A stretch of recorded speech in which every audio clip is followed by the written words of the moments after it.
Olá, meu nome é Marcos Carvalho Lopes e esse é o podcast Filosofia Pop.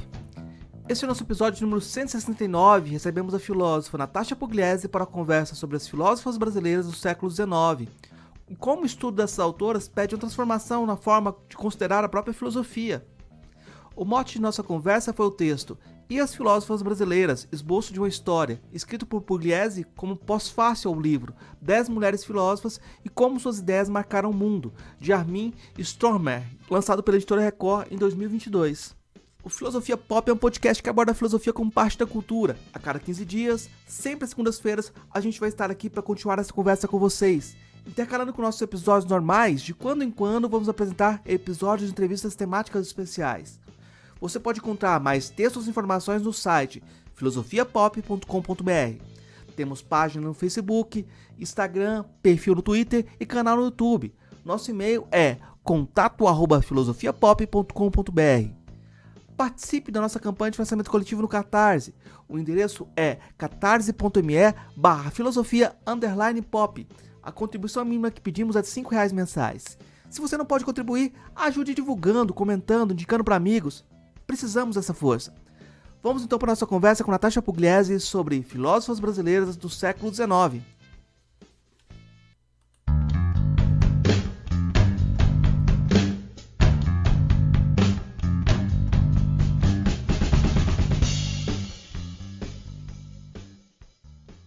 A professora Natasha Pugliese é professora da UFRJ e nós vamos conversar hoje sobre as mulheres na filosofia brasileira, que é um trabalho que ela tem desenvolvendo há algum tempo, mas acho que a primeira pergunta é uma pergunta sobre que deslocamento a filosofia tem quando começa a tratar das mulheres na filosofia, né?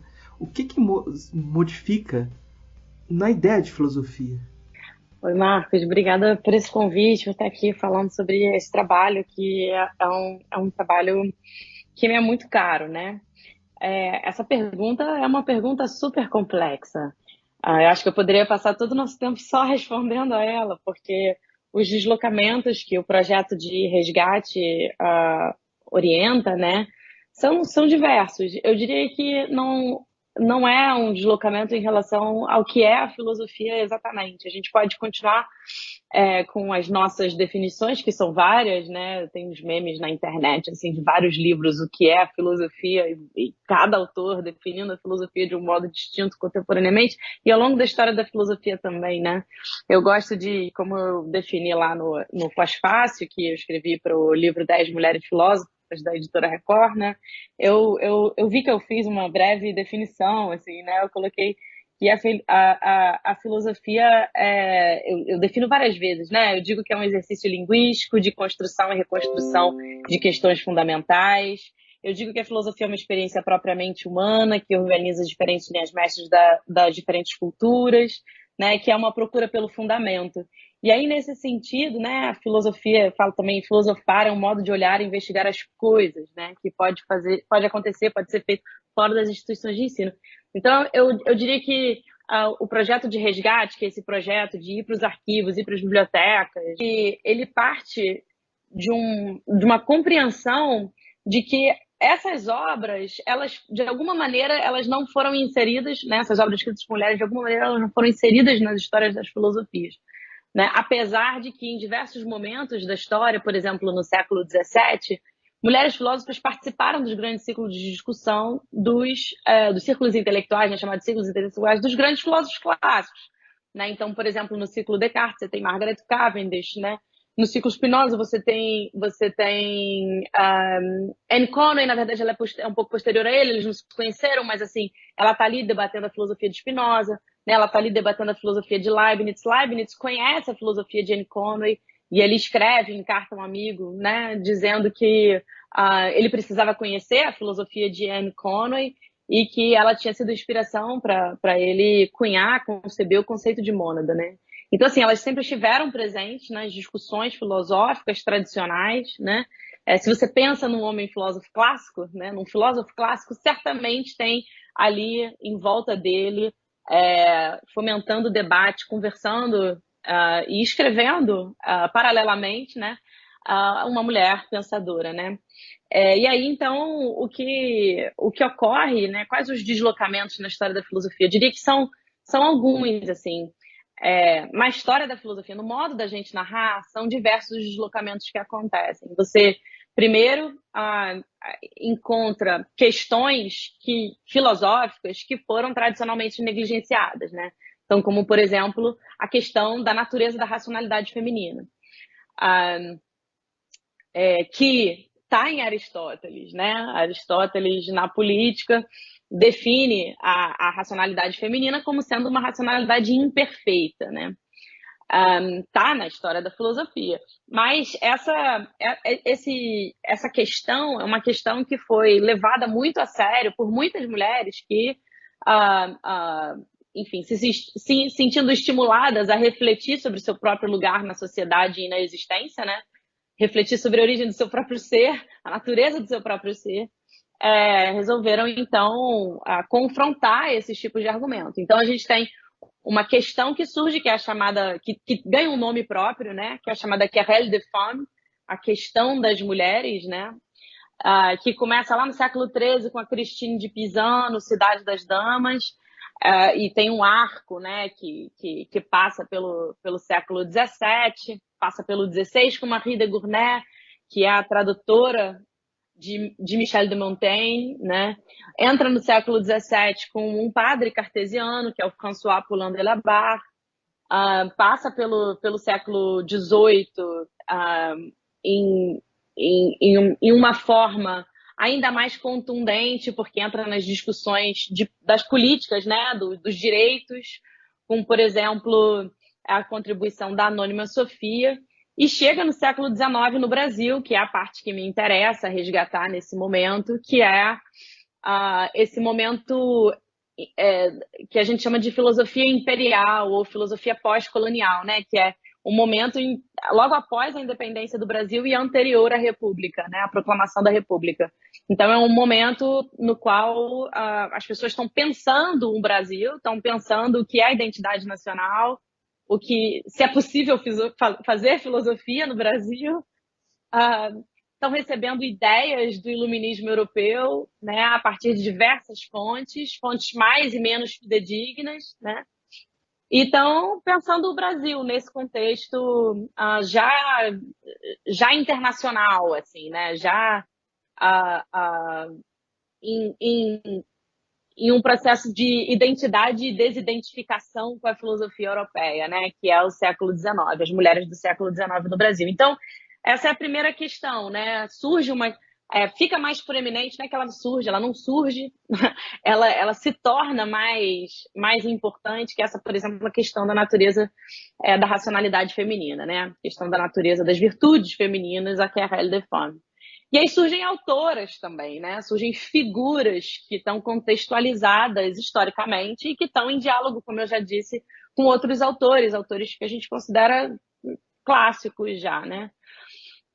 E aí, por fim, eu acho que um terceiro deslocamento acontece, que é quando você passa a olhar para as obras dessas mulheres que pensaram sobre absolutamente todas as coisas, não só sobre a questão da racionalidade feminina. Você tem, por exemplo, a Émilie du Châtelet pensando sobre física experimental, né, nos seus Institutions de Physique, que é um pós-fácil, um apêndice à tradução dela do Principia do Newton. Você tem, então, pensando sobre física, você tem a Margaret Cavendish, né, nas suas observações sobre filosofia experimental, nas suas cartas filosóficas, falando de metafísica, né, falando sobre fazendo uma crítica à ideia de mecanismo tradicional nas filosofias do século XVII, pensando a natureza da matéria, pensando a natureza do movimento, né? Fazendo filosofia como a gente conhece, assim, né? Filosofia tradicional.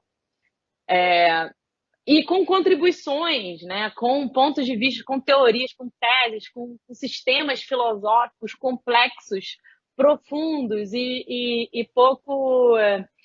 infelizmente, assim, pouco valorizados, pouco estudados, né? Mas sistemas filosóficos que antecipam, às vezes, contribuições que a gente acha são originalíssimas na contemporaneidade. Né? Então, por exemplo, Margaret Cavendish e Anne Conway propõem um chamado materialismo vitalista, né? o vitalismo na filosofia, a ideia de que a matéria é viva, né? Em contraponto à ideia de que a matéria é inerte, que é uma teoria que depois Whitehead, né, já quase no século XX, vai despontar, como o Hans Jonas também, essa ideia de um organismo vivo.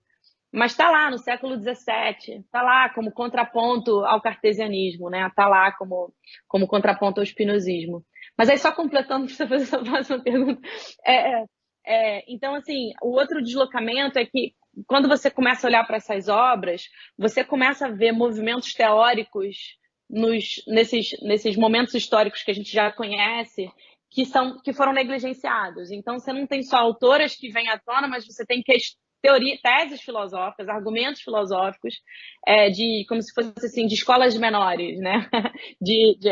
Teorias pouco estudadas, assim, e que são extremamente interessantes, muitas vezes mais próximas de como a gente compreende o real nos dias de hoje do que as que estão em voga, né?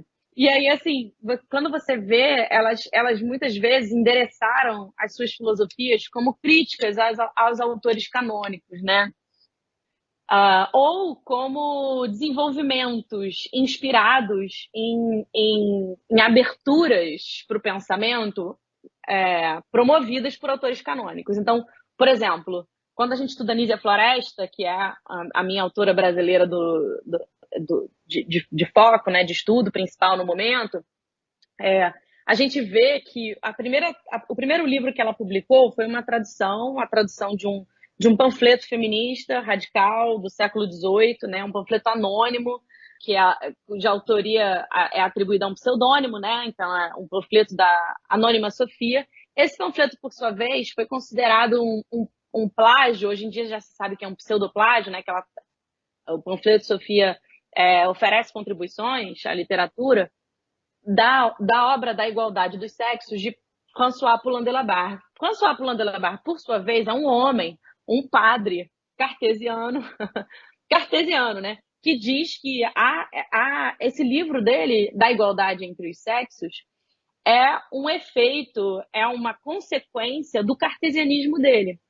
Então, assim, existe também uma outra maneira, quando você resgata as mulheres filósofas, o que elas dizem do seu tempo, né, das questões do seu tempo, e às vezes dos autores com quem elas estão se engajando, abre espaço nos estudos de recepção desses autores clássicos. Então, você tem um outro Descartes que aparece com Nízia Floresta e com François Poulain de la Barre, que é o Descartes do cartesianismo prático, do cartesianismo social, como se diz, né? Então, você tem espaço para você dá um fôlego para a filosofia tradicional, né? Pelo menos essa é a maneira como eu conduzo o projeto de resgate, e isso também me interessa, essas pontes entre os autores clássicos e as filósofas, né? Tem um monte de questão e eu acho que é muito interessante.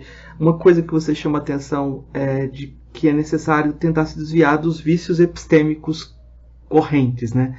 E às vezes a gente tem que desviar de algumas perguntas, por exemplo, perguntas sobre origem.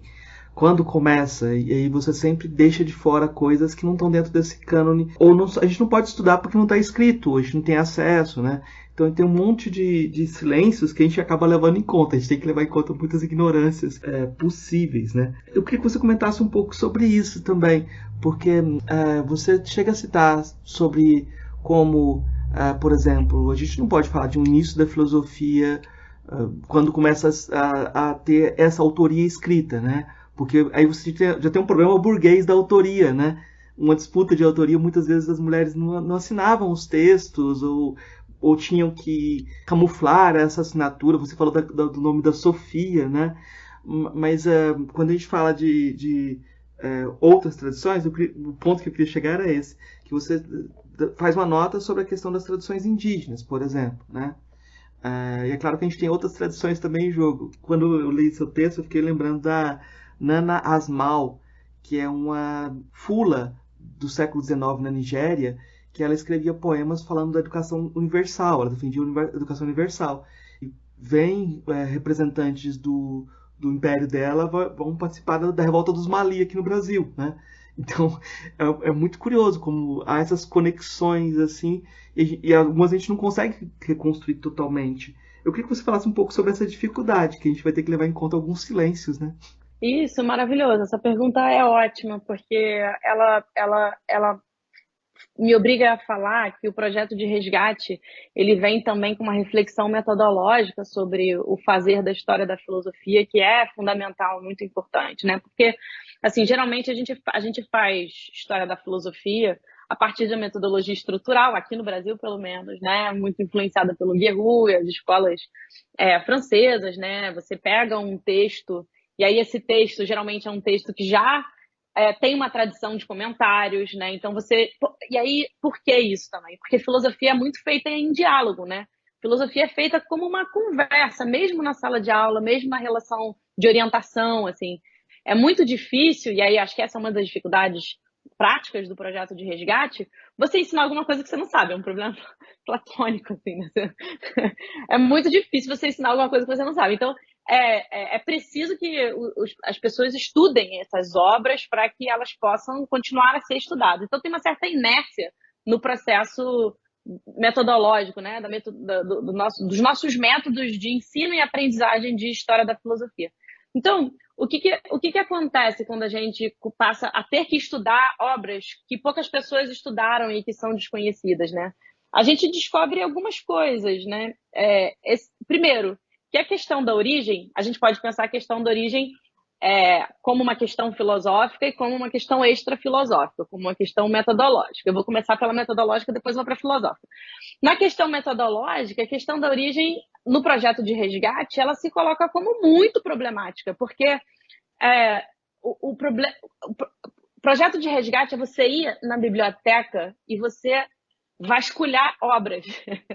E aí não tem uma biblioteca, são diversas, são todas as bibliotecas possíveis. Então, assim, você está procurando obras. Então, recentemente, uma professora, por exemplo, lá do Rio Grande do Norte, a Mona Lisa Carrilho, ela encontrou uma carta inédita da Nízia Floresta na biblioteca do Museu de História Natural da França. Você tá entendendo? Então, assim, você tem que ir no Museu de História Natural da França, você tem que ir na BNF, você tem que ir na Biblioteca Nacional do Rio de Janeiro, você tem que procurar né, na Biblioteca da USP, na Biblioteca de São Paulo, você tem que andar o Rio de Janeiro inteiro, tem que ir até o Museu Nízia Floresta no Rio Grande do Norte, né, para poder encontrar coisas. E aí você vê que toda hora você esbarra nesse problema da não existência. Assim, cadê a obra que eu sei que existe? Porque que é o problema das fontes, né? Cadê a obra que o Diógenes Laércio diz que existe sobre, né, as pitagóricas? Cadê? E aí você não encontra. Então você não pode. Então, a primeira coisa que a metodologia do projeto de resgate nos ensina, né, no que diz respeito à origem, é que é você escolher uma obra como sendo um ponto de origem é uma determinação arbitrária. Porque, na verdade, arbitrária, mas mais do que no sentido hegeliano, assim, né? Sem justificação e tal. É arbitrária no sentido de que é muito possível que, se você investigar mais, vão ter outras coisas, sabe? Então, esse ensinamento da origem difusa, digamos assim, né? Que você necessariamente precisa deixar em aberto esse espaço para que o projeto de resgate se mantenha. E aí você pode resgatar obras de diversas culturas mesmo, né? Você deixa em aberto o resgate para pessoas que estão numa posição de fazer esse resgate em suas próprias culturas, em suas próprias, enfim, linhas de pesquisa, interesses filosóficos, realizarem e ajudarem a gente a reconstruir esse tecido, né? Que é um tecido muito largo, muito grande, que é a história do pensamento humano, no final das contas, né? Do pensamento filosófico humano. E aí, enfim, a gente precisa, como você falou, abandonar um certo preconceito epistemológico que existe no nosso modo tradicional de fazer a história da filosofia, que mas cadê o texto publicado na edição que está disponível para todo mundo, né? Não, isso é um princípio de apagamento, né? Se você usa isso como um marco de origem, você exclui, né, necessariamente, já de princípio, uma conversa com tradições que têm filosofias extremamente ricas, como, por exemplo, tradição oral dos povos indígenas, dos povos originários, né, das Américas, do Brasil e da América. Enfim, e dos países africanos também, e aí como é que você, enfim, amplia esse projeto, né, para que justamente a gente não cometa o chamado epistemicídio, assim, né, o apagamento consciente uma segunda vez. Então eu tenho muito cuidado, eu sempre quando eu ensino Nízia Floresta meus alunos, eu falo assim, não, ela não foi a primeira, ela é um marco, mas assim, a ideia de pioneirismo ela é problemática para o projeto de resgate, né? Porque justamente a gente quer que outras vozes apareçam. Então a gente não pode focar numa só, né? E aí, claro, dentre essas questões extrafilosóficas estão as questões políticas que envolvem, que dificultam um projeto de resgate, né? Tanto em relação à ausência de projetos de preservação da memória em culturas diversas, né? A gente tem dificuldade de acesso às filosofias, às cosmologias antigas de certas culturas por uma ausência de projeto de política de memória, né? De guardar esses conhecimentos, esses saberes, essas filosofias, né? E aí você tem também um outro tipo de problema que também é histórico-político, que é a dificuldade ao longo do começo da Idade Moderna, no final da Idade Média, de mulheres pensadoras assumir a autoria de suas obras, como você bem chamou a atenção, o problema do anonimato, né? E aí, enfim, tem diversas anedotas interessantíssimas sobre esse assunto que fica por uma outra oportunidade, porque eu queria falar agora rapidinho sobre a questão da origem internamente à filosofia. Porque o que acontece? Geralmente a gente fala que a filosofia se origina no maravilhamento, né? Aristóteles lá.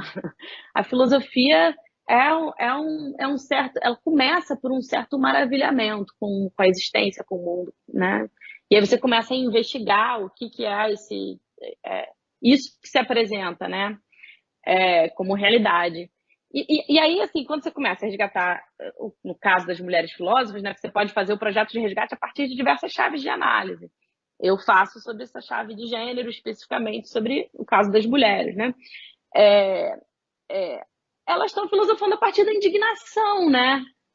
Na maior parte das suas vezes, você vê que elas estão ali num contexto em que elas estão pensando a sua função social. Mesmo que elas estejam fazendo física, metafísica, epistemologia, filosofia da ciência, teoria da substância, você vê, né, tem traços nessas obras, na maior parte dessas obras, de novo, eu não posso dizer que todas, né, porque é o mesmo coisa do problema da origem, de uma certa indignação, assim, de uma certa reflexão, né, uma reflexão sobre a posição que as mulheres estão na sociedade do momento, assim, né?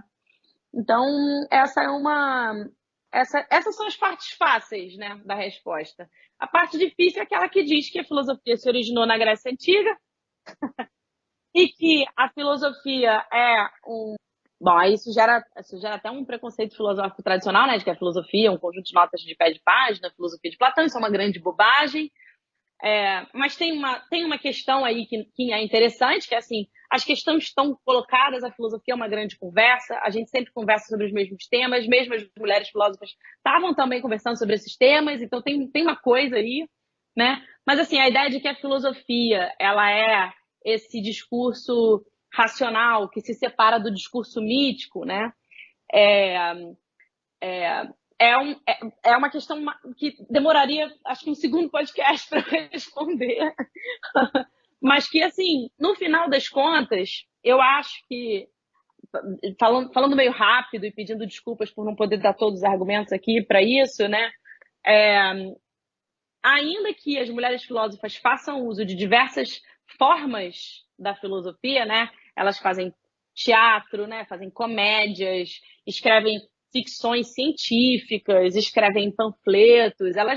Como elas não estão inseridas no contexto universitário, elas não estão fazendo exatamente comentários à filosofia de Tomás de Aquino. Elas não estão escrevendo exatamente tratados, apesar de que o Institution de Physique né, da Émilie du Châtelet é um tipo de tratado. O Principia de filosofia mais antiga e moderna da Anne Conway é um Principia, né? É um livro de princípios. Mas, assim, elas estão ali com uma certa liberdade ensaística, né? Uma liberdade de forma, de modo de apresentar a sua filosofia. Então, aí é porque, não sei se é porque eu estudo lógica, né? Eu sou uma fã, assim, desse projeto, né? De análise da filosofia a partir do modo como a linguagem se estabelece. Eu acho que elas estão argumentando em todos esses contextos. Então, o que não quer dizer que eu não possa ter uma abordagem do mito que seja também, que extraia desse mito um argumento, né? Um princípio, uma lógica do mito. Tem uma lógica do mito. Então, enfim, a divisão filosofia e mito eu acho que é complexa, mas, de novo, rasteiro, né? Vou ficar devendo um monte aqui com essa resposta. Só para Não, mas provocar, eu acho. tem dívidas que são impagáveis, assim, que a gente fica sempre nelas, né? Mas aí eu acho que tem um outro passo, porque assim, se a gente ficasse só falando assim, o que é impossível fazer, a gente não conseguiria fazer essa historiografia. Eu acho interessante você trazer nomes, assim, trazer nomes e apontar, ó, tem essa obra e tal. E geralmente a gente fala sempre da Anísia Floresta, mas você trouxe algumas precursoras do seu trabalho. Eu queria que você falasse um pouco sobre a Teresa Margarida Silvia Horta, Ana Barradas, que você comentasse um pouco sobre essas autoras, Ana Barrandas, né? Essas autoras que você coloca até como anteriores à Anísia Floresta, que geralmente é apontada ou mais lembrada, né? Assim, eu tentei, eu digo que esse pós-fácil que eu escrevi, esse livro, foi um dos meus textos mais ousados, assim, porque eu parei tudo que eu estava fazendo e eu comecei a investigar os arquivos, enfim, com colaboração de uma aluna orientando a minha, né, Yasmin Fontes, que me ajudou a encontrar as obras, né, fazendo pesquisa na Biblioteca Nacional e tudo mais. E aí, assim, aquilo que eu estava dizendo, né? Eu fiz um esboço de uma história da filosofia das mulheres no Brasil, né? A partir, tentando pensar esse processo de formação do Brasil e fazendo algo semelhante ao que as histórias de filosofia brasileira fazem, mas que não incluem as mulheres, né? Na verdade, para não dizer que nenhuma história da filosofia inclui mulheres, o Paulo Margutti recentemente, enfim, ele também é responsável por trazer a Anísia Floresta, né, para o debate, mas ele inclui. Mas assim, eu comecei a perceber que a quantidade de nomes de mulheres que escreveram no século XVIII, no século XVII menos, mas assim, que tem uma característica própria, né?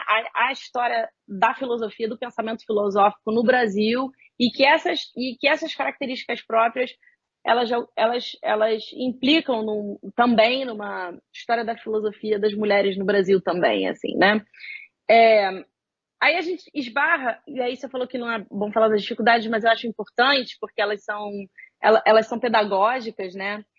Tipo, se você procura o nome de Teresa Margarida Silvia Horta, né? Ela é nascida em São Paulo, ela escreve um texto chamado Aventuras de Diófanes, um texto no qual assim ela mostra a importância que a cultura grega tem assim para ela, né? E enfim, tem que ler o pós-fácil também, né? Não vou dar todas as dicas aqui, eu escrevo um pouco da biografia dela, mas ela escreve também um romance de ficção, né? Chamado As Aventuras de Telêmaco, que é uma obra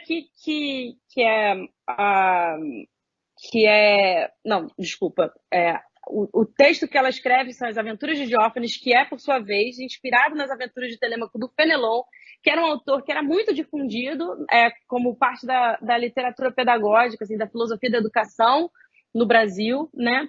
E essas duas obras, tanto de Teresa Margarida quanto de Fenelon, são baseadas na Odisseia, né? São um tipo de romance de formação, assim, sei lá, não sei se eu posso chamar Odisseia de romance de formação, mas assim, porque também a obra dela não chega a ser um épico, né, como a Odisseia. Então, assim, mas a ideia assim, é que ela usa o campo do imaginário grego, né, para ambientar a sua narrativa, né.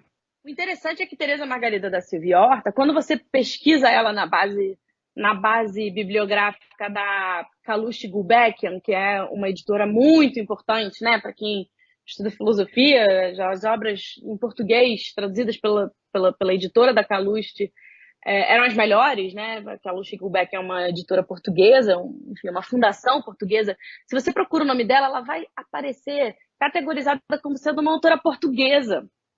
E aí a gente ainda esbarra nesse colonialismo contemporâneo estranho, no qual a Nízia Floresta também é categorizada como uma autora portuguesa. E aí você tem um debate complexo sobre identidade, né? Por exemplo, enfim, tem outras autoras que a gente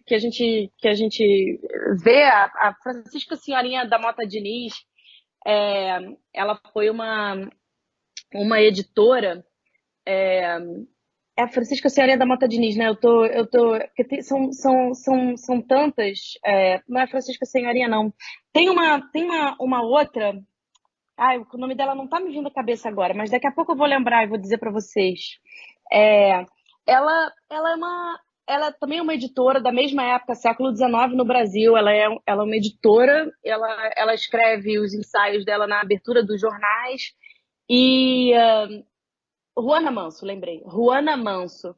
Ruana Manso nasceu na Argentina, veio para o Brasil, se naturalizou brasileira. E aí ela se naturalizou brasileira, ela viveu o resto da vida dela no Brasil, ela fundou um jornal no Rio de Janeiro, na capital, e ela foi muito influente nesses debates, né, republicanos sobre direitos, né, sobre que enfim, culminaram consolidando um pensamento republicano, né, que permitiu a proclamação da República, e ela é considerada uma autora argentina, uma pensadora, uma filósofa argentina. Então, assim, a gente tem, quando você olha para a história do Brasil em formação, né, no Brasil, o Brasil colônia, tem então, primeiro, o problema do Brasil colônia, tem essa tendência de as obras publicadas quando o Brasil era colônia são de propriedade geográfica, sei lá, política, geopolítica, de Portugal. E aí, quando você vai refazer a história da filosofia no Brasil, pensando nessas mulheres, você vê elas nos catálogos portugueses. E você não vê elas nos catálogos brasileiros. E elas, às vezes, são nascidas no Brasil. Às vezes, elas são nascidas em outros lugares. Tornam-se brasileiras por escolha, se naturalizam brasileiras e não são reconhecidas como brasileiras. Então, assim, pensar o Brasil é pensar um problema, sabe, de identidade. O Brasil é uma questão, é uma questão muito séria, assim. E, enfim, o que acontece? A Teresa Margarida Silva e Horta foi, assim, o texto mais antigo que eu encontrei quando eu estava fazendo o pós-fácil, né? As Aventuras de Diófanes. E ela é considerada um membro do iluminismo português, como eu estava dizendo. Mas ela é nascida em São Paulo, né? E aí depois eu saio do século XVIII e vou logo para o começo do século XIX, vou para Porto Alegre, né, com a Ana de Barandas. A Ana de Barandas dizem, né, que ela é vizinha de Nízia Floresta. Ela tem, que foi, né, vizinha de Nízia Floresta. Ela escreveu um texto chamado Ramalhete, que tem uma edição, é um livro fino, assim, tem alguns ensaios, e um deles chama-se Eugênia, ou a Filósofa Apaixonada. E esse assim, você vê princípios de cartesianismo, sabe? Os escritos de Ana de Barandas são poucos, é difícil contextualizá-la. Você lê as obras, o tema é muito assim, a vida doméstica e a vida emocional das mulheres, né? Mas tem um debate entre a razão e a emoção que está acontecendo. E esse debate é assumido como um debate teórico, né? Como uma questão, né? Tem também essa questão que é colocada de modo irônico pelo Molière, né, no Les Femmes Savantes, que é a mulher filósofa, ela é estigmatizada como arrogante, assim, né? Então, a filósofa apaixonada tem um quê de ironia, né? Nessa denominação, assim, nessa descrição. Então, o texto dela também, enfim, faz uso desse tropo, né? Desse tema, que é a filósofa mulher que, de alguma maneira, não cai bem, sabe? Assim, de alguma maneira, não cai bem essa personagem, filósofa mulher, né? Porque ela incomoda, porque ela pensa e ela vai enfim, contra, né, os pressupostos da educação ideal feminina, como aquele colocado por Rousseau no Emílio, né, de que Sofia, que era a esposa, a esposa ideal, assim, né, para o cidadão ideal, ela deveria ser educada para agradar, né? Então ela não pode ter posições muito firmes, né? Então a mulher que tem uma posição firme, principalmente aqui a gente está falando do século XIX, apesar de que isso não é uma justificativa, porque hoje em dia a gente esbarra nesse problema também, né? A mulher que tem uma posição firme, ela incomoda porque ela, de alguma maneira, está indo contra uma certa expectativa de comportamento, né? É uma certa expectativa social de comportamento feminino, né? Então, essa é a Ana de Barandas. Dizem que ela foi vizinha de Nízia Floresta, e aí é interessante porque, como tem esse fio histórico, né, é muito provável que existiram outras mulheres, né, que o grupo de amigas era um grupo maior, né, o grupo de mulheres pensadoras ali era maior do que Ana de Barandas e Nízia Floresta. Porque a Nízia Floresta, ela nasce na cidade de Papari, no Rio Grande do Norte, aí ela vai para Recife, Pernambuco, ela se muda, e aí tem a Revolução Praieira, ela se muda de Pernambuco, vai para Porto Alegre, aí tem a Guerra dos Farrapos, aí ela se muda e vai para o Rio de Janeiro, capital do Império. Então a Nízia Floresta, ela mora em 4 estados diferentes do Brasil. Ela passa a infância e a adolescência, assim, até se estabelecer no Rio de Janeiro e construir a escola, né, o Colégio Augusto, da qual ela é criadora da escola e diretora da escola, professora na escola, né, um colégio que funcionou por muitos anos. Nízia Floresta morou em Porto Alegre, que é a cidade, né, de Ana de Barandas. Então, haviam esses polos de pensamento, sabe? Enfim, Recife, certamente, foi onde a Nízia Floresta conheceu o segundo esposo dela, né, que na verdade é o marido dela, porque o primeiro esposo de Nízia Floresta, ela casou com 13 anos, e aí parece que o casamento dela durou 3 meses, ela fugiu da casa do marido, parece que o marido dela a acusou de abandono do lar, mas a família dela acolheu, né, ela dizia que ela sofria violência doméstica desse marido. Tudo assim, histórias, né? Não tem exatamente documentos, é como as fontes gregas, né?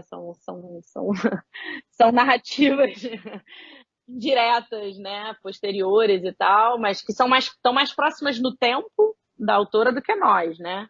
Então a gente toma com uma certa seriedade. Mas aí então ela se casa com o marido dela, né? Manuel Augusto de Farias, se eu não me engano o nome dele. E ele é um aluno da escola de Recife. A escola de Recife, de Direito, né, de Recife, é considerada um grande polo de pensamento brasileiro. E, inclusive, é considerada assim, os primeiros filósofos do Brasil, Farias Brito, Tobias Barreto, são alunos da escola de Recife, né, que estão nas histórias da filosofia tradicional brasileiras, né, estão ali na escola de Recife. Então, a Nízia Floresta, de alguma maneira, ela está ali circundando a escola de Recife, porque o marido dela era da escola de Recife. E aí depois ela vai para Porto Alegre, depois que ele falece, né? Ele morre muito cedo.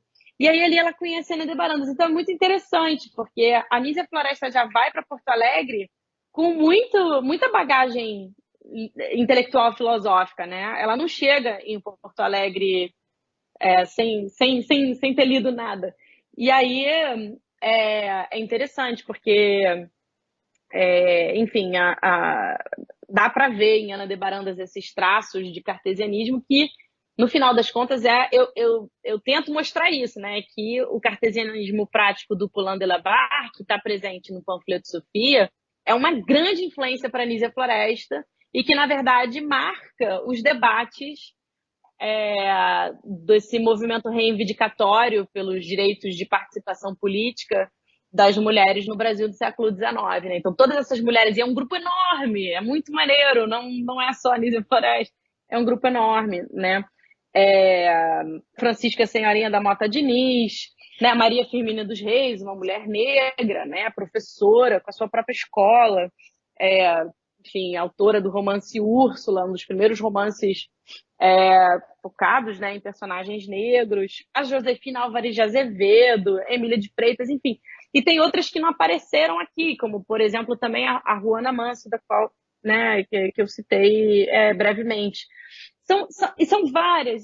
Se você olha os periódicos da época, tem diversos, assim, você consegue inferir, né, que existia na capital, no Rio de Janeiro, na capital do Império do Brasil, né, o Rio de Janeiro de 1822 até 1888, né, que de 1822 até 1888, você tem no Rio de Janeiro uma massa de mulheres leitoras, né? De mulheres educadas, né? Enfim, alfabetizadas, que liam, que escreviam e que editavam os seus próprios jornais, né? Então, vocês têm esses periódicos voltados para as mulheres, né? Que pensavam a si mesmas, as suas próprias condições e trocavam umas com as outras. Então, esse momento histórico é um momento histórico em que a Anísia Floresta tem muita influência, porque ela escreve os seus livros, mas como Machado de Assis, né, a Anísia Floresta publicava essas obras como folhetins, né? Elas apareciam como ensaios em jornais da época e que depois eram sistematizados. Muito interessante, porque essa perspectiva de que você pode usar Descartes para descolonizar assusta muita gente, porque o jargão sempre a gente vê um tipo de ataque ao cartesianismo, né? Como se o cartesianismo fosse tivesse um sentido único, né? Tivesse uma interpretação única possível. E aí você vê que essa perspectiva emancipatória, ela não está também limitada às mulheres também, né? Muitas delas vão se levantar e apontar questões raciais também, né? Eu queria que você comentasse um pouco isso, porque há essa ideia de que o iluminismo é adaptado ao contexto brasileiro, e aí é mais ou menos como se as ideias fora do lugar tivessem outro significado. Parece, em certo sentido, quando a gente estuda Luiz Gama, ele adora usar as ideias iluministas para falar, olha só, vocês dizem tanto de iluminismo, dizem tanto de direitos humanos, mas mantêm uma sociedade escravista, né? E quando as mulheres se levantam, tem uma semelhança nesse gesto também, né? Tem, perfeito. Eu acho que eu penso a chave de gênero como um exemplo, né, só. Como um exemplo que tem a mesma coisa pode ser feita a partir de outras chaves, como eu tinha dito, né? E que assim a equidade de gênero, a isso é Anísia Floresta, né? Ela não fala a palavra equidade, mas ela diz que o grau de educação das mulheres é um índice civilizatório, né?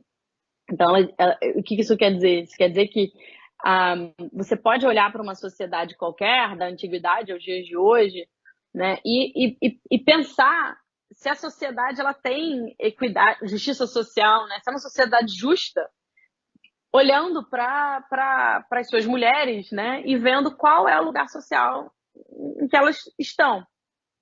E que isso é um índice civilizatório, né? É um indicador de que há injustiça, né? A ausência de direitos educacionais, por exemplo, das mulheres, né? E aí, sobre o que você falou, então, duas coisas sobre o que você trouxe, assim, são extremamente interessantes, né? Então, a primeira é a ideia de o iluminismo europeu adaptado ao solo brasileiro. Eu não gosto dessa ideia, eu não acho que aconteceu isso. Eu acho que o século XIX no Brasil, ele é um século, como eu estava dizendo assim, de contradições, né? De formação da identidade brasileira. Então, não tem exatamente adaptação. Você tem um caldeirão de ideias e você tem brasileiros pensando o Brasil. A Anísia Floresta é uma brasileira pensando o Brasil. O iluminismo dela não é uma adaptação do iluminismo europeu. Pelo contrário, ela entra em direto confronto com os costumes da modernidade europeia. Ela diz que as mulheres europeias não vivenciam, experimentam, né? não honram o seu lugar de mulher, né, o seu lugar político de mulher, porque não amamentam seus filhos, que elas tinham que fazer como as mulheres indígenas, amamentar os seus filhos, amamentar os seus filhos. A gente está falando de uma sociedade que usava amas de leite, né? Mulheres negras escravizavam mulheres negras para amamentar, enfim, filhos da elite, né? Assim, da aristocracia brasileira. Então, ela entra em confronto direto com os costumes europeus, né? E chama-os de déspotas, de republicanos da boca para fora. Ela não está comprando as ideias da Europa, pelo contrário. Assim, mas ela também é a grande questão que a gente tem, assim, né? O problema, enfim, é o problema da formação de um país, né, que foi colonizado, que teve parte de seus povos originários, assim, que é fruto também né, de um genocídio dos povos originários e de uma colonização portuguesa, mas também meio francesa, meio holandesa, e com uma população de pessoas escravizadas, né, numa diáspora forçada, que era a população que realmente construía o país, assim, né? Que estava ali fazendo o país acontecer. Então, assim, a pensar esse caldeirão cultural, digamos assim, nesse momento de efervescência cultural e de tentativa de forjar, criar uma identidade brasileira nessa época, né?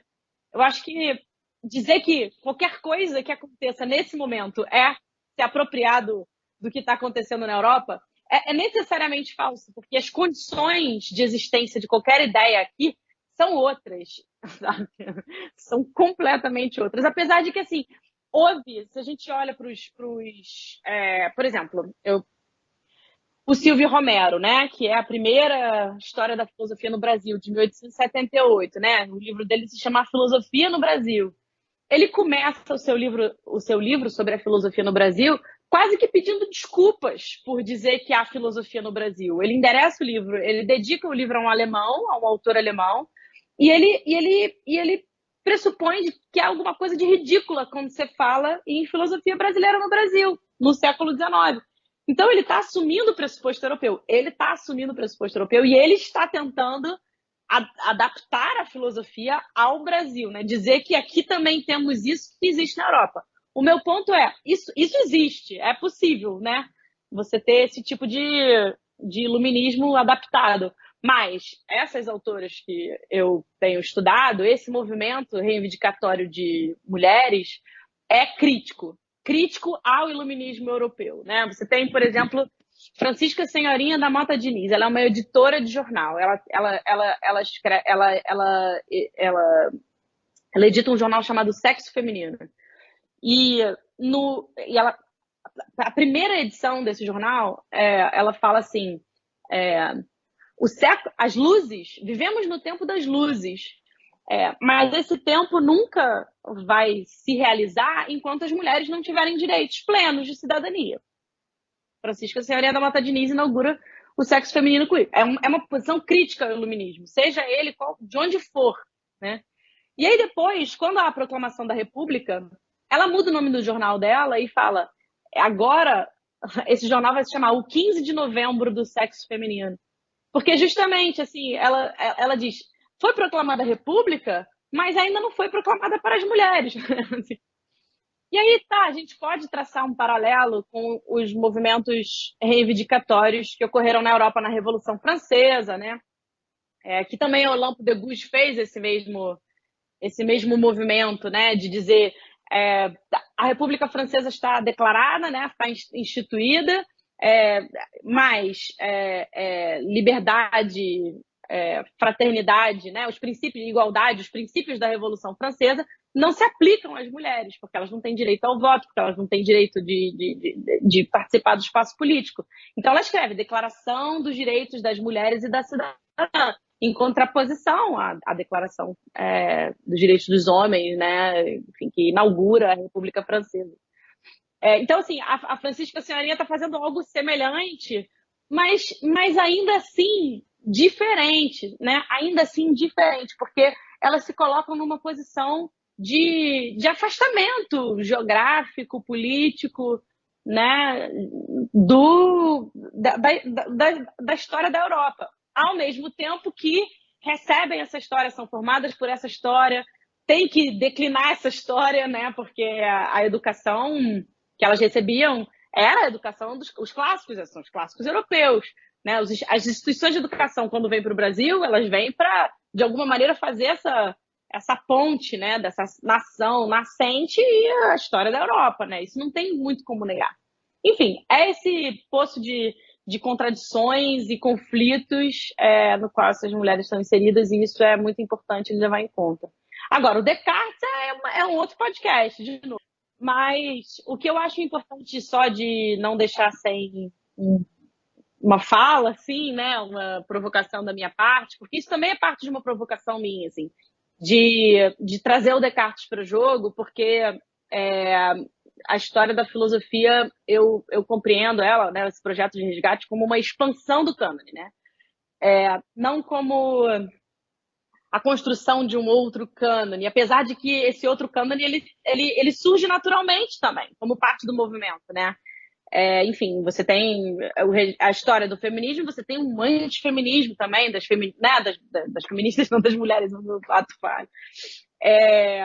Mas, enfim, a questão, para mim, é ampliar o diálogo, né? E mostrar que esse diálogo existe. Até para dizer que o Descartes influencia. O Descartes ajudou. O Descartes não pensou sobre uma moral. Ele não tem uma moral, né?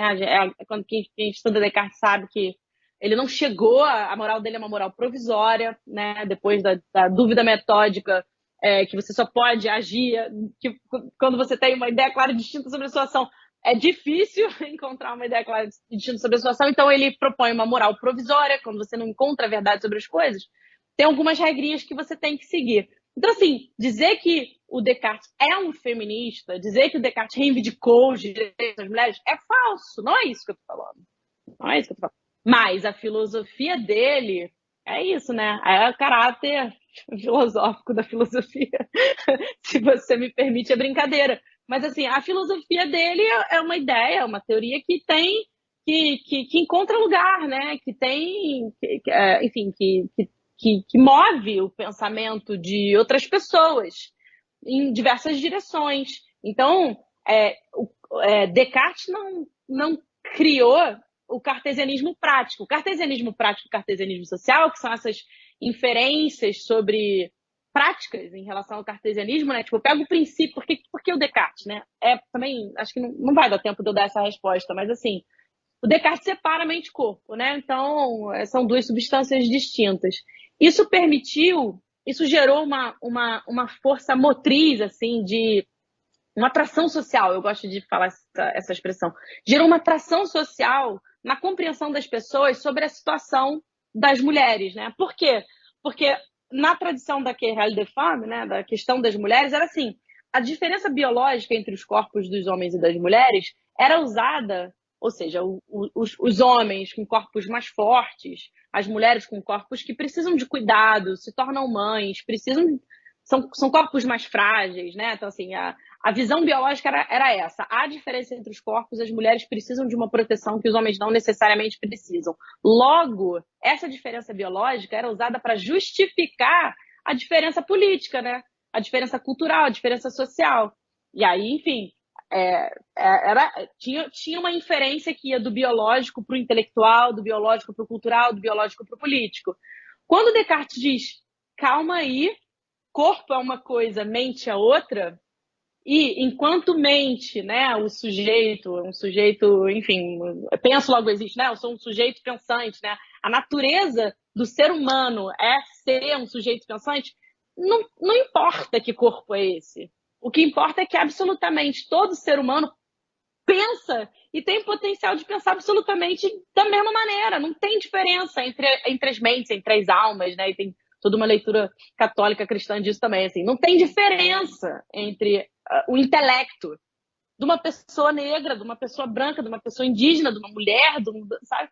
E aí essa ideia, o dualismo cartesiano, gerou uma tração social que permitiu um movimento reivindicatório de tipo, nós somos iguais em intelecto, temos corpos distintos, mas nosso intelecto é igual, precisamos dos mesmos direitos. Somos capazes de decidir sobre os nossos corpos, sobre as nossas vidas, sobre as nossas sociedades, sobre a nossa família, sobre o nosso governo, etc, etc. Então, por isso, o cartesianismo abre um espaço de pensamento. Não foi o Descartes que pensou, não, o que ele pensou foi, o que ele propôs foi, né, o dualismo cartesiano abriu um espaço de reflexão, o Poulain de la Barre tocou isso para frente e gerou uma tradição de cartesianismos práticos de mulheres pensando, né? Também tem outra maneira de chamar, você pode tirar o Descartes da história e falar feminismo lógico, mulheres pensando argumentativamente ali sobre... Mas assim, é Descartes, porque é método, é dualismo, né? Tem toda uma metafísica que está envolvida nessa aposta na racionalidade, né, na igualdade da razão, assim, né, da natureza da razão entre homens e mulheres, né, que os corpos não são responsáveis por, não definem a racionalidade, né. E aí, por isso, eu acho muito importante as pessoas saberem que isso é um momento muito fundamental da história. A gente não está mais nesse momento, né? Acho que há uma crítica ao dualismo dentro dos movimentos reivindicatórios também. Hoje em dia, pensa-se a relação mente-corpo de uma outra maneira. Mesmo, né, quando a gente faz esse processo de resgate, tem as filósofas anticartesianas. Então, não é assim que o Descartes salvou o mundo, não. Tem anticartesianas pensando em como argumentar pela igualdade, né, das capacidades racionais a partir do monismo, por exemplo. A Anne Pono, ela é anticartesiana, ela é mais espinosista. Mas, assim, acho muito importante trazer essa provocação, sabe? Até para a gente chegar e ver como tem um texto da Christian Mercer, que é uma professora da Universidade de Columbia, que trabalha muito próxima com o resgate também. Ela tem um Center for the New Narratives em Colômbia. Ela publicou um texto no New York Times, é um texto antigo de jornal, né? E o título é Descartes is not our father. Descartes não é nosso pai, porque aí ela mostra por A mais B que as meditações, né, que as grandes invenções do cartesianismo, na verdade, estavam ali em Santa Teresa d'Ávila. Olha só.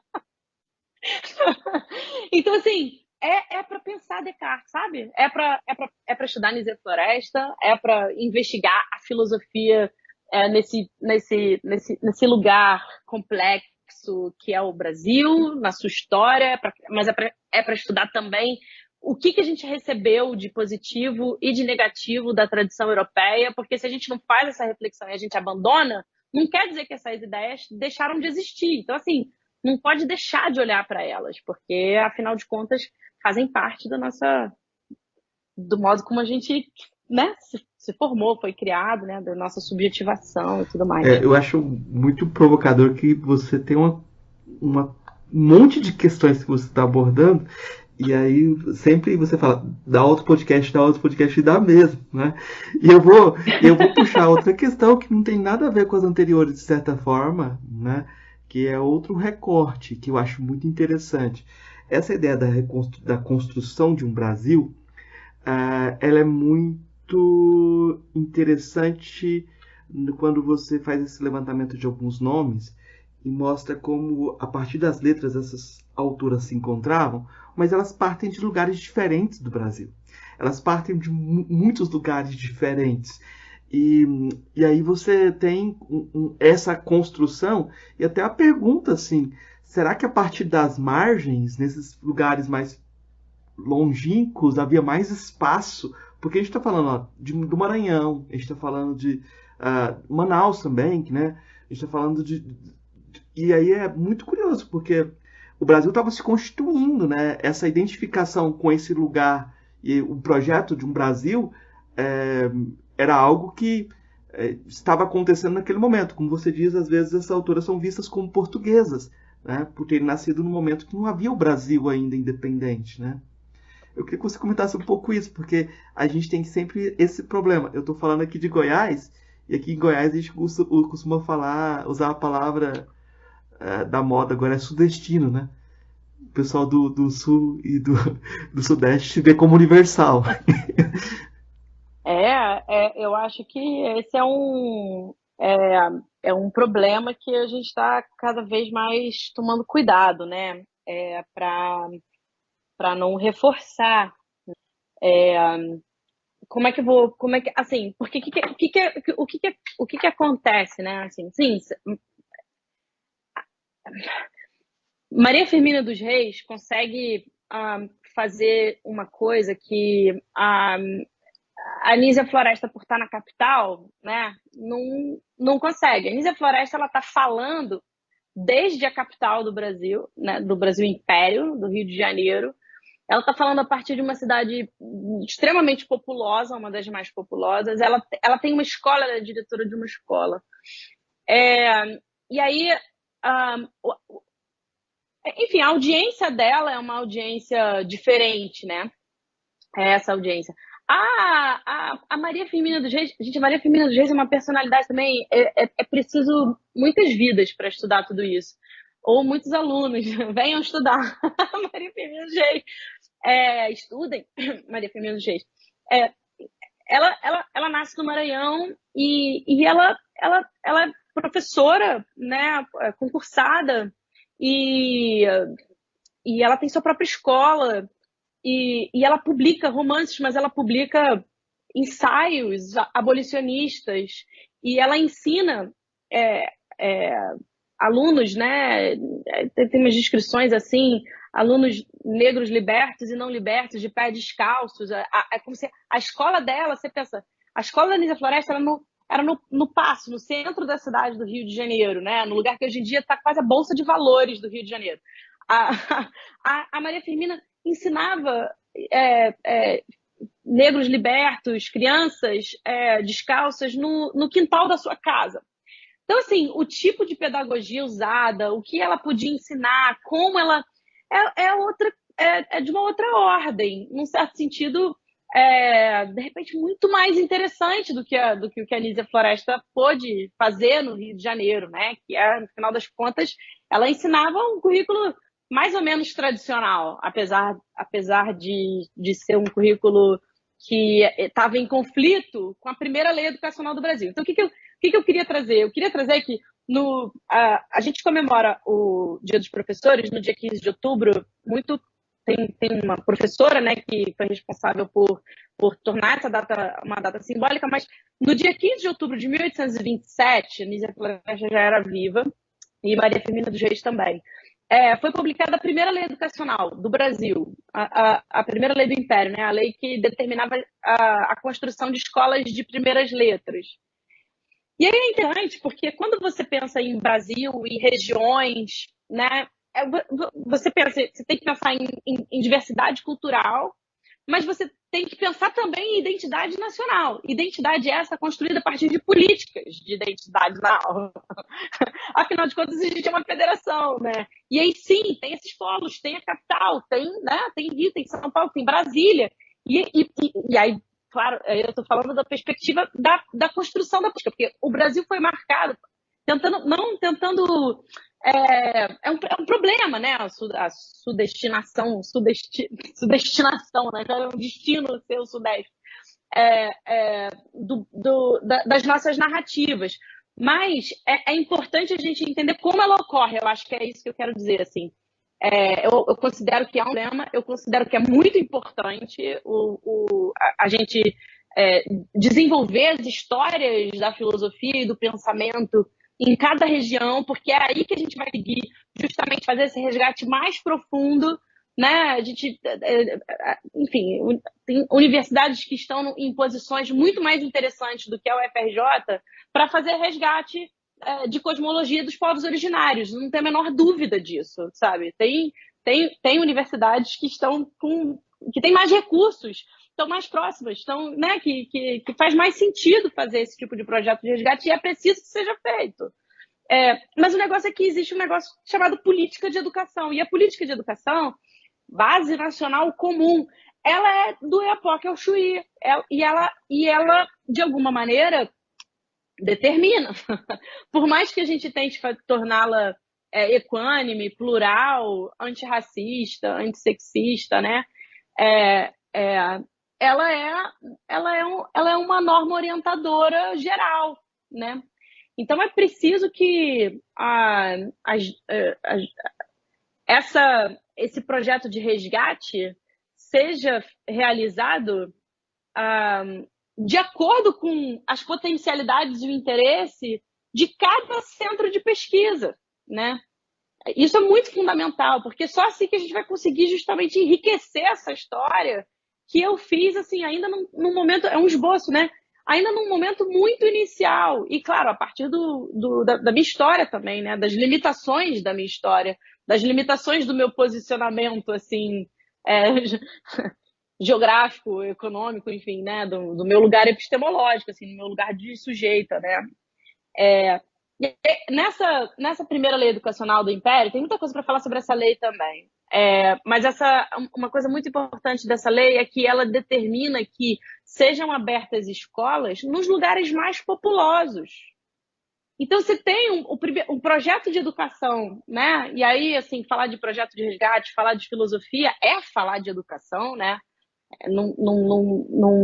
Educação é como se fosse assim, o arco maior que guia tudo, né? Porque, afinal de contas, a filosofia é parte da cultura, é ciência, é conhecimento, logo está dentro desse grande arcabouço que é a educação, né? A gente faz essas pesquisas para a gente manter uma memória e a gente passar isso para frente, né? A gente não quer perder. Isso faz parte da educação, assim, quais as histórias que a gente quer contar para as futuras gerações. E é preciso muitos braços e muitas regiões para que essa história que a gente quer contar sobre o Brasil, para as próximas gerações de brasileiros, seja uma história enriquecedora, seja uma história que a gente não precise pedir desculpa porque a gente é brasileiro, que a gente não precise achar ridículo que a gente é brasileiro e faz filosofia. E isso não precisa ser mais ainda, né?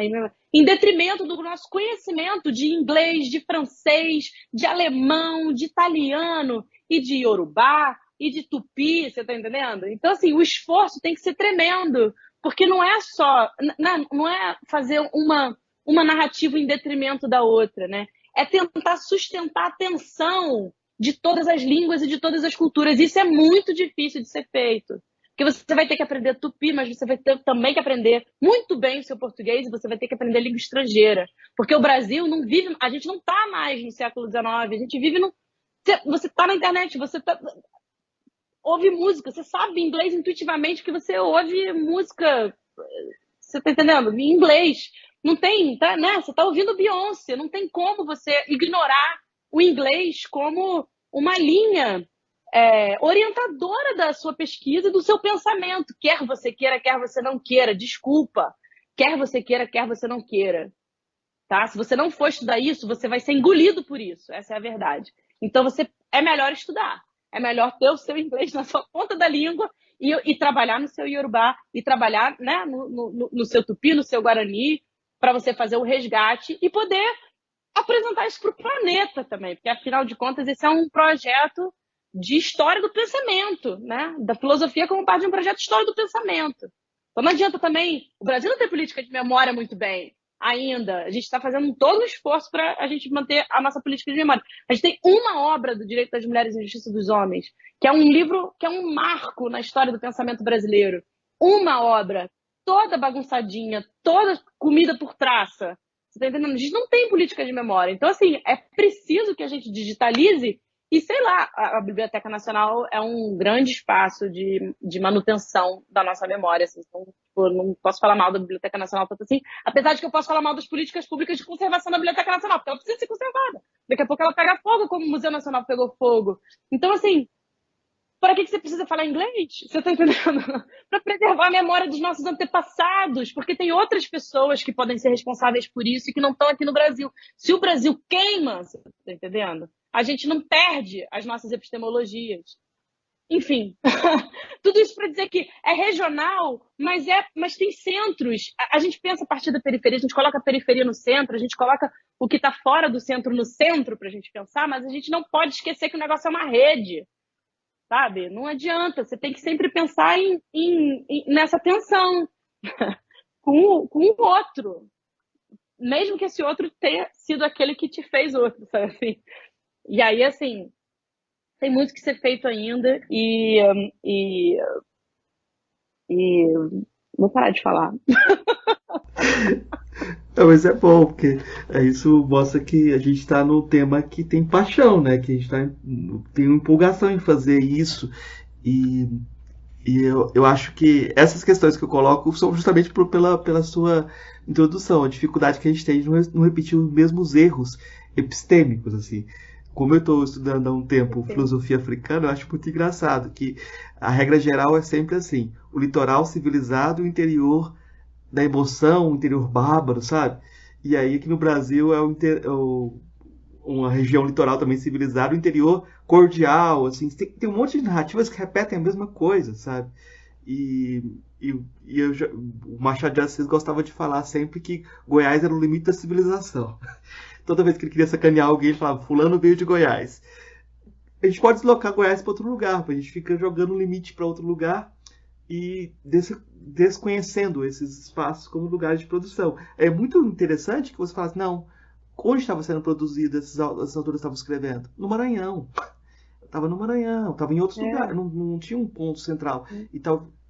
a Anísia Floresta era do Rio Grande do Sim, Norte. exatamente. Tipo, eu acho que isso que eu queria chamar a atenção, assim, que como isso pulula em vários lugares e a gente tem que talvez resgatar nomes que a gente não conhece, porque eu estava falando no início do silêncio, que a gente tem que levar muito em conta que aquilo que a gente não consegue conhecer ainda, né? Eu tinha um professor que ele falava assim, a sabedoria tem limites, a ignorância não. Mas acho que ele criticava algumas perguntas que eu fazia com isso, mas tudo bem. Mas, Natasha, porque assim, claro. É isso, né? O que a gente conhece sempre vai ser muito menor do que aquilo que a gente desconhece, né? Sempre tanto a exposição. Mas eu fiquei curioso, assim, porque tem muitos passos aí, tem muitas autoras sendo resgatadas nessa ideia de você pensar a filosofia com um cânone mais amplo ou repensar essa ideia de cânone, tanto faz nesse momento. A gente não vai desenvolver isso. Mas o que você está. Qual o passo seguinte? Você fez um panorama, você está desenvolvendo esse panorama de forma mais ampla? Ou você está se especializando em uma autora? Eu queria saber como o seu projeto de pesquisa agora, o que você anda trabalhando. Obrigada, Marcos. Você é muito simpático e muito generoso, assim, na sua maneira de fazer perguntas que podem ser extremamente críticas, mas assim, sempre com muito carinho e cuidado. Obrigada.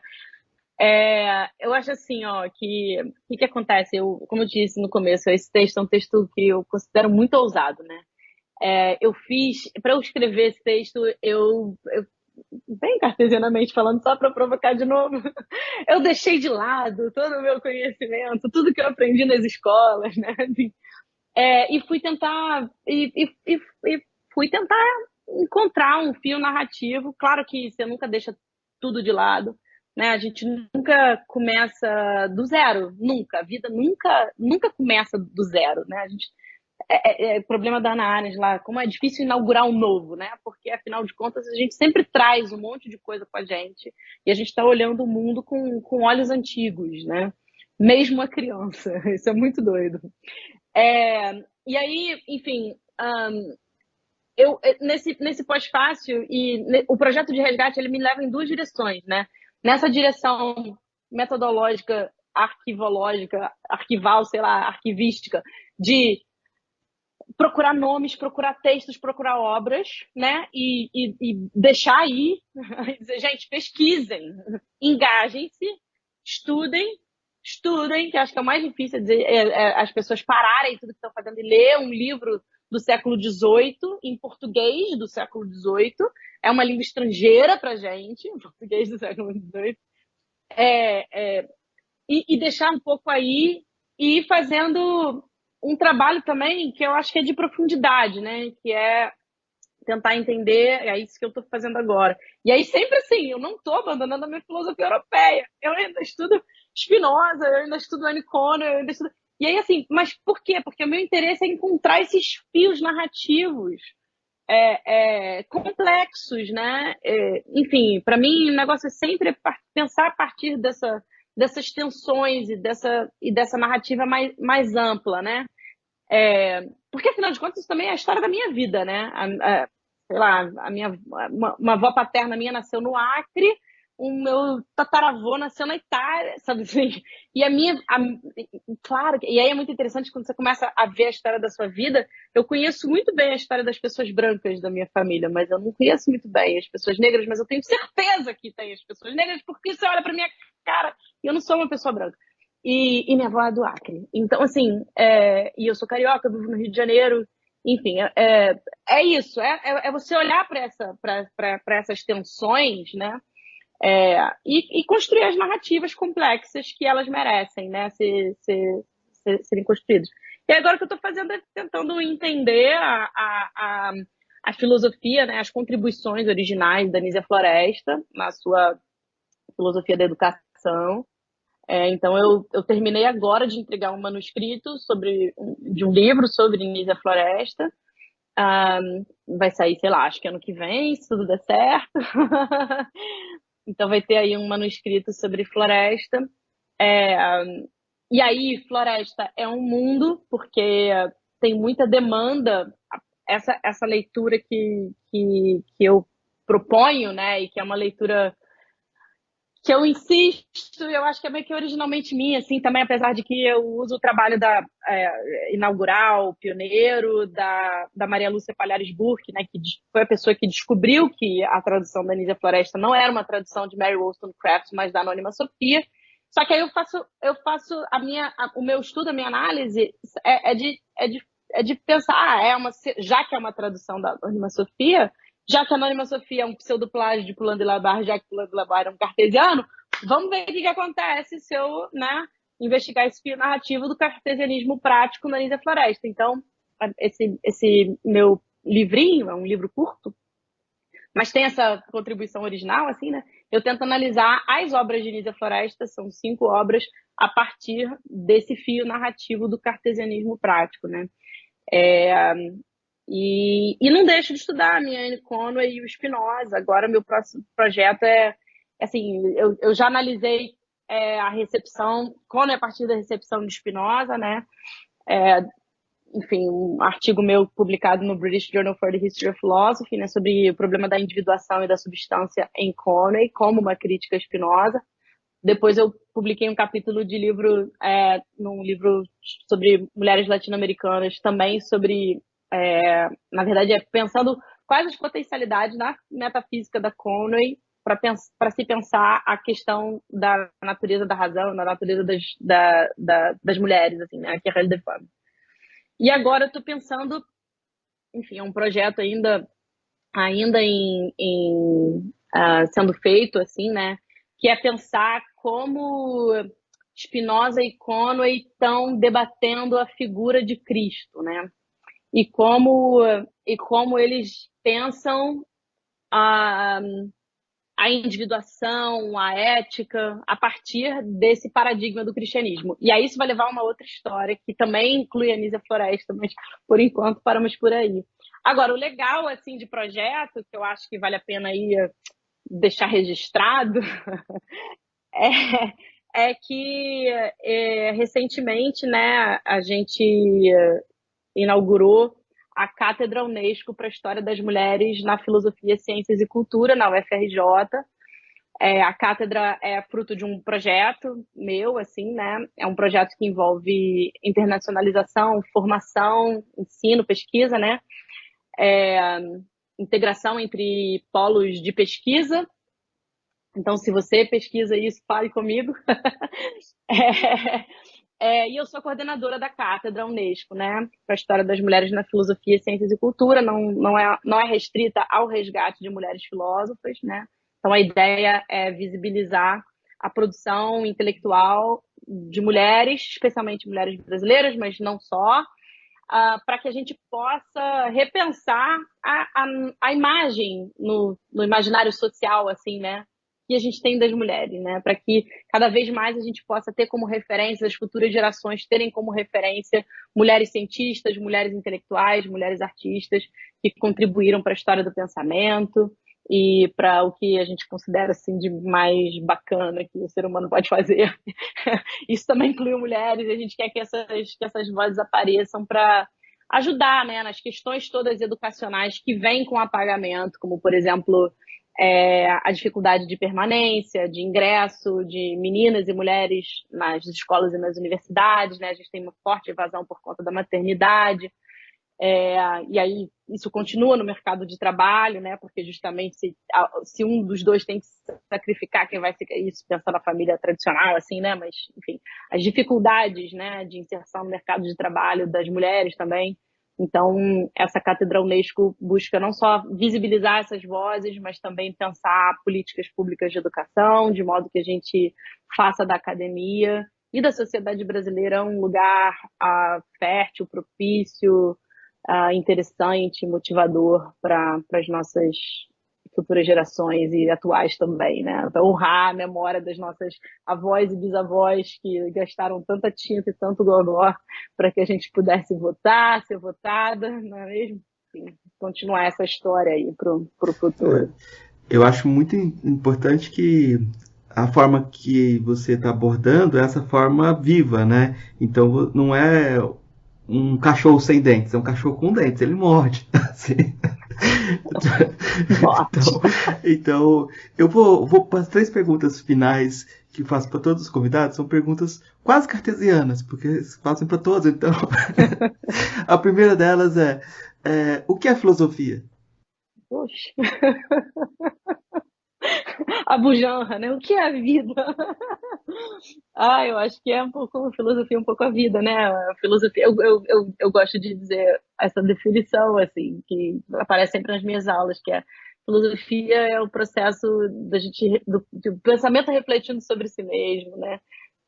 Filosofar é pensar sobre o nosso próprio ato de pensar, pensar onde ele nos leva, pensar sobre questões fundamentais, né, da nossa existência.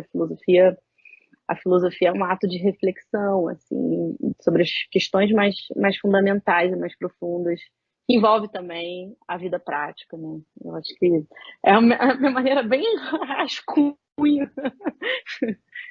de, sei lá, encarar essa questão.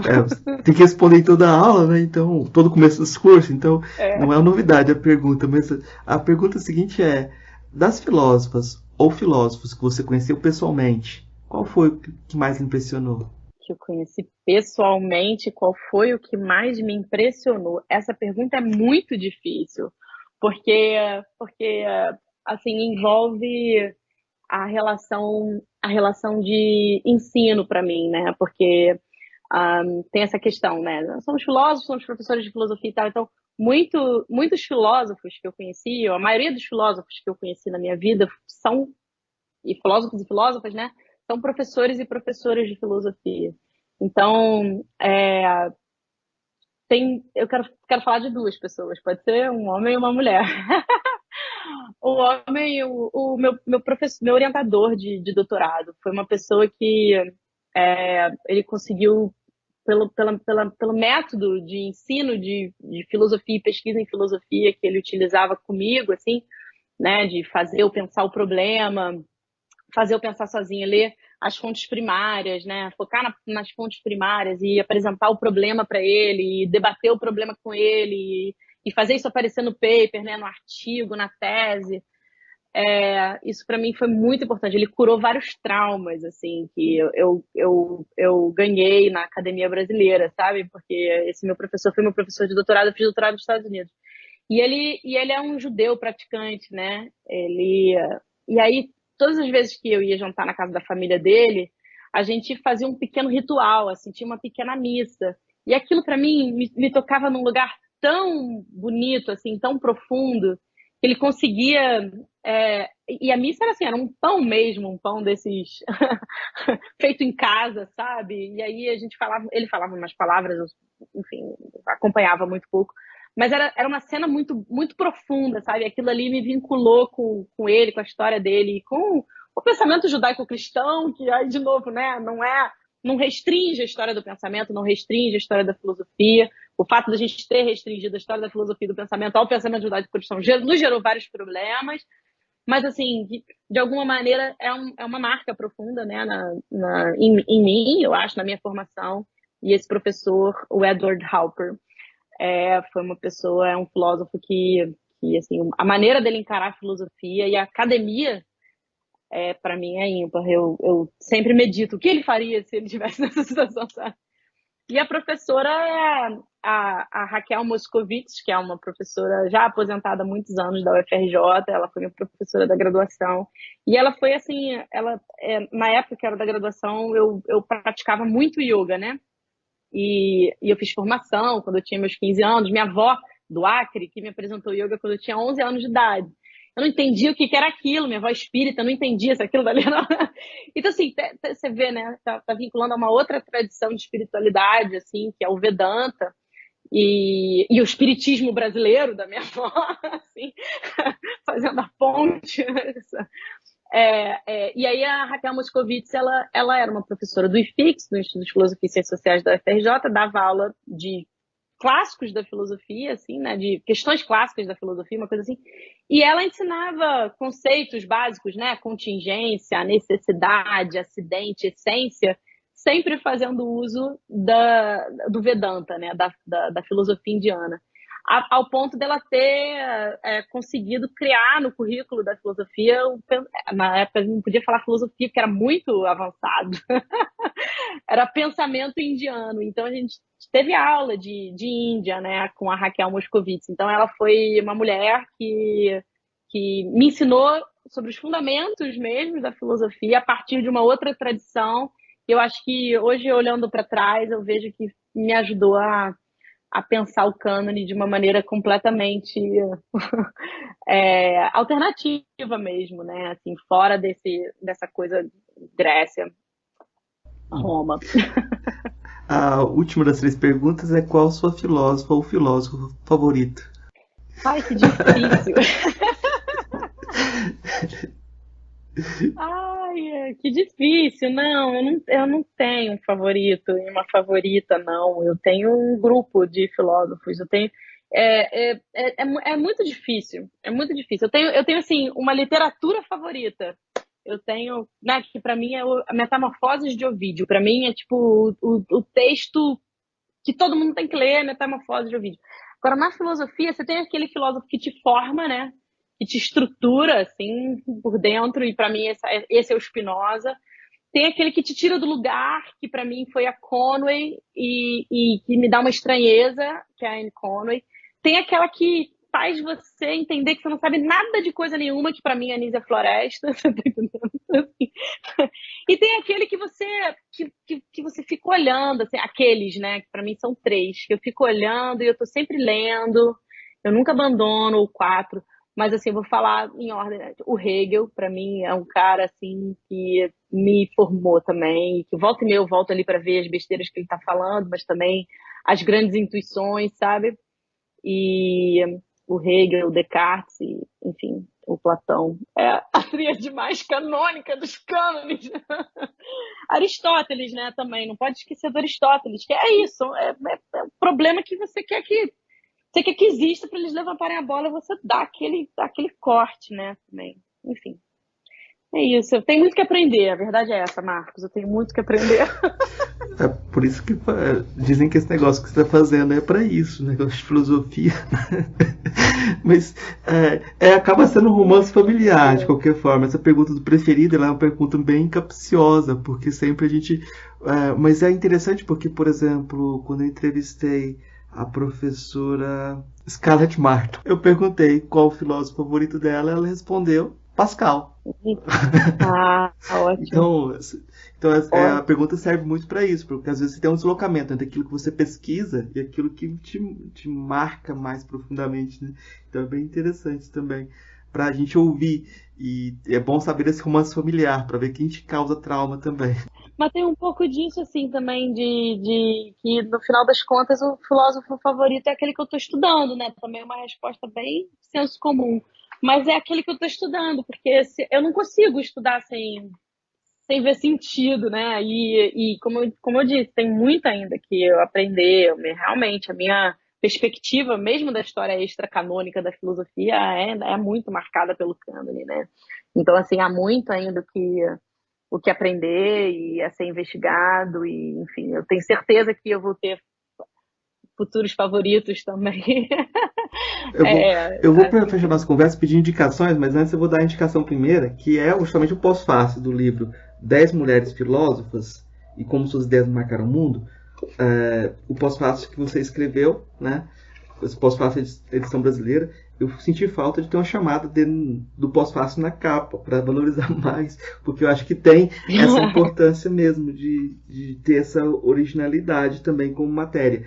E eu sei que esse pós-fácil já está velho, esse livro foi publicado em 2022, mas na medida em que vira postagem de Instagram, se alguém já fez a lista das filósofas e fez uma postagem no Instagram, já não tem mais autenticidade. A gente tem o eterno retorno do novo, né?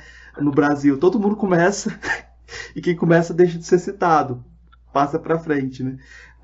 Então eu queria pedir indicações para você, você que indica de leitura, o que você quiser indicar, pode ser filme, pode ser música, o que você quiser indicar para os nossos ouvintes, para nossos ouvintes. é, que coisa também, me pegou um pouco de surpresa, apesar de que, enfim, eu acho que as indicações mais acadêmicas são essas que eu falei ao longo dessa nossa conversa, né? Ler Direitos das Mulheres e as Injustiças dos Homens, de Sofia a Anônima, traduzido por Nísia Floresta em 1832.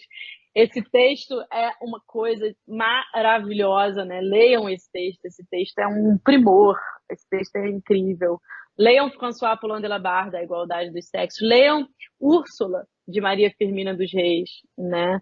Leiam Úrsula, de Maria Firmina dos Reis. Tem uma outra obra aqui que não que eu não citei no livro, que é de Ana Luísa de Azevedo Castro, né? Essa obra é de 1859. Ela escreveu um romance chamado Dona Narcisa de Vilar. E os personagens, um personagem principal é um índio, né? Não vou dar maiores detalhes sobre esse livro, né? Ele é difícil de achar, tem que comprar em sebo e tal. Mas a Ana Luísa de Azevedo Castro, ela publica esse romance, Dona Narcisa de Vilar, sob o pseudônimo Indígena do Ipiranga. Então, assim, leiam, leiam autoras brasileiras de antigamente, né? Júlia Lopes de Almeida, e, e, e, e é isso, assim, é isso. Tenham o ouvido e a mente aberta e atenta para essas vozes, né? Eu acho que uma indicação interessante é aquela coleção do Senado Federal, Escritoras do Brasil, que o pessoal vai. Essa é ótima. Dessa aí, eu sugiro a Escritoras do Brasil, do Senado Federal, o Marcos estava falando, né? É uma coleção ótima. Eu sugiro o volume de Josefina Álvares de Azevedo, A Mulher Moderna. Nesse livro tem uma comédia que se chama O Voto Feminino. Essa comédia é a coisa mais incrível dos últimos tempos. Ela só foi encenada uma vez, então já deixo a dica aí para eu ficar bem velha. Encenem, pessoal do teatro, encenem, façam isso ganhar vida novamente e circulem pelo Brasil ensinando essa peça. É uma peça do século XIX sobre o sufrágio e uma personagem fala uma frase que ecoa a narrativa da Sojourner Truth, né? E eu não sou uma mulher, que essa ex-escravizada, né? Que em frente a uma nos Estados Unidos, frente a uma conferência feminista, né? Onde as mulheres feministas brancas estão reivindicando o direito delas de trabalhar e que elas não trabalham, que elas só ficam em casa. Essa mulher escrava, negra, vira para elas e fala assim, mas eu não sou uma mulher, né? para mostrar que, na verdade, a história das mulheres não é uma história homogênea, que a história das mulheres não é a história de um único grupo social, né? Que não existe um feminismo, existem feminismos no plural, enfim. E aí a Josefina Álvares de Azevedo tem uma personagem que em algum momento ela fala assim, até que enfim, a Inês, até que enfim já se pode ser mulher nessa terra. E o que ela está dizendo é isso, né? Que a gente só ganha total a experiência, assim, né? Assim, a experiência do nosso ser, assim, a existência, ela só existe plenamente, ela só se distancia plenamente quando você tem cidadania, né? Quando você tem seus direitos políticos assegurados. Então, como o título do trabalho é o voto feminino, né? E a Josefina Álvares de Azevedo era prima do Álvares de Azevedo, nosso grande poeta ultrarromântico, né, da Lira dos 20 anos, e ela é uma voz extremamente importante de ser resgatada, lida, estudada nos vestibulares, né? Ela é questão de vestibular, sabe? É enfim, é bem exemplar, eu acho, esse texto, o voto feminino. Leiam. Meus alunos leem. Eu imagino, mas eu acho que assim, é curioso que as pessoas vão ler quando tem uma grande editora que faz o marketing em cima, aí vira igual a Maria Firmina com o livro Úrsula, começou a ser vendido por conta disso. Tá lá no Senado Federal, você pode baixar de graça por enquanto, assim. Então, eu acho que Perfeito, tem todas essas autoras que, aliás, eu cito no pós-fácil, tá de graça, né? Estão disponíveis essas obras, né? vou fazer mais uma indicação, e essa é quase aquela pecado da autoindicação, mas eu fiz uma entrevista com uma filósofa africana, numa série de entrevistas que eu fiz com filósofos e filósofas africanas, que é a Tanela Boni, né? E a Tanela Boni é da Costa do Marfim, e ela é uma feminista africana. Geralmente o pessoal não quer assumir esse nome de feminismo, né? Ela estuda a Simone de Beauvoir, e ela fala da situação dela. Por mais que o pessoal queira falar que não existe patriarcado em África, ela é a única no departamento dela. Então a história das mulheres na filosofia é uma história que é marcada por essa existência do patriarcado. Então tem coisas para ser ditas, e eu acho que é importante ver essas vozes também, que às vezes destoam de reivindicações sobre não existência de gênero, etc. Eu acho que é bom situar também e dar espaço para essas vozes que não são tão convergentes assim com o que a gente está repetindo na maior parte das vezes. Eu queria agradecer a Natasha, acho que a gente tem uma conversa longa já, longa porque essa conversa começou algumas vezes, né?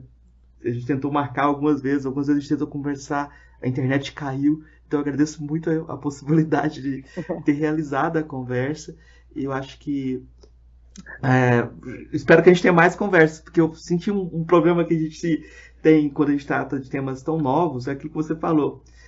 Como começar a conversar, né? E às vezes a gente não se aprofundou nessas autoras, às vezes a gente fica devendo para elas isso, sabe? A gente coloca a pulga atrás da orelha das pessoas para ir atrás, e às vezes a gente fica devendo isso porque não tem como. É como se fosse a primeira conversa. Daqui uns anos a gente vai olhar para essa conversa e falar assim, poxa, a gente não fez. Tava nesse lugar ainda. Mas eu queria deixar espaço aberto então para você dar seu recado, divulgar o que você quiser divulgar, e agradecer a sua. Obrigada, Marcos. Acho que eu já falei bastante, já divulguei bastante coisa. A gente tem um GT na Ampof, né, que o grupo de professoras, né, mulheres filósofas, professoras no Brasil é grande, né, então a gente tem vários centros de pesquisa e várias iniciativas bastante importantes que estão acontecendo no Brasil, né, e a gente tentou reunir o pessoal no GT, Mulheres na História da Filosofia da Ampof. A gente tem tocado também, junto com esse GT, um colóquio que se chama Vozes, Mulheres na Filosofia, Mulheres na História da Filosofia. Esse colóquio tem um primeiro volume de quando ele aconteceu na URGS, também está disponível para baixar lá no site da URGS, Vozes Femininas, foi o nosso primeiro evento. Vai sair o segundo volume do terceiro Vozes, na verdade, mas é o segundo volume do Vozes, pela editora da UFRJ, no ano que vem. Existe o blog, né, sediado na base de blogs científicos da Unicamp, também todo todo o material é gratuito e de muita qualidade, né? Feito pelas editoras Yara Frateschi, Carolina Araújo e Alina Leal. Elas convidam professoras que estudam, né, mulheres e temas relacionados ao feminismo para escrever entradas, verbetes, e está lá disponível. Então eu recomendo o blog Mulheres na Filosofia, sediado na base de blogs científicos da Unicamp. E indico que vocês sigam, né, professoras como, por exemplo, a Ana Rieger, da Universidade Federal do Rio Grande do Sul, a professora Michele, que estuda Cristine de Pizan, o trabalho da professora Michele Seixas, da Federal de Santa Maria, que estuda Émilie du Châtelet. Ela está traduzindo as cartas, eu estou traduzindo as cartas filosóficas da Margaret Cavendish, ela está traduzindo o Institution de Physique da du Châtelet. Tem o Pedro Prikladnitsky, da UniOeste, tem a Catarina Peixoto, que agora está na USP, a Tessa Lacerda, da USP, e, enfim, tem a Mona Lisa Carrillo, da Federal do Rio Grande do Norte. Tem pessoas em diversos lugares aí fazendo um trabalho muito bonito. Não sou só eu, como, de novo, né? Não sou uma só, somos muitas. E é isso, né? Esse é o que a gente está fazendo. Tem muito que ser feito.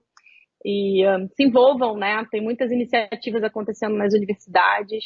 Se envolvam, produzam material didático, escrevam, leiam, escrevam, citem mulheres filósofas, citem professoras, né? Não deixem de realizar esse gesto, né, de reconhecimento também, porque enquanto nas redes as pessoas querem likes, nós professores queremos. Então, só para reforçar, Natasha, eu esqueci de falar que você tem 2 textos lá na coluna da Ampof, um sobre a imagem feminina da sabedoria, que eu acho que a gente não falou disso, mas é muito interessante, como geralmente o pessoal imputa à mulher o lugar do começo do saber, mas não aposta o saber, né? E também uma discussão epistemológica, outra coluna, uma discussão sobre como contar a história da filosofia também, que eu acho que a gente tocou em algum lugar dessas questões, mas eu acho que é interessante procurar os textos também e ir atrás. Então, o último jabá, então, porque esse texto, Filosofia Substantivo Feminino, que eu publiquei na coluna da Ampof em homenagem ao 8M, né, acho que em 2019, se eu não me engano, se tornou o título de um módulo do Café Filosófico, né? Que, enfim, é um programa super tradicional aí, de filosofia, né? O Café Filosófico. E eu organizei um módulo só sobre filósofas, né? Então, um módulo sobre filósofas apresentado por filósofas. Então, vai começar em novembro agora. Vocês podem lá seguir no YouTube e tal. O Café Filosófico sobre filósofas, né? Filosofia Substantivo Feminino. Começa com Marilé de Almeida, professora da UNB, falando sobre Bell Hooks. Depois temos a Carla Rodrigues, da UFRJ, falando sobre Simone de Beauvoir. Depois a gente tem Maria Clara Dias, da UFRJ também, falando sobre Maria Lugones.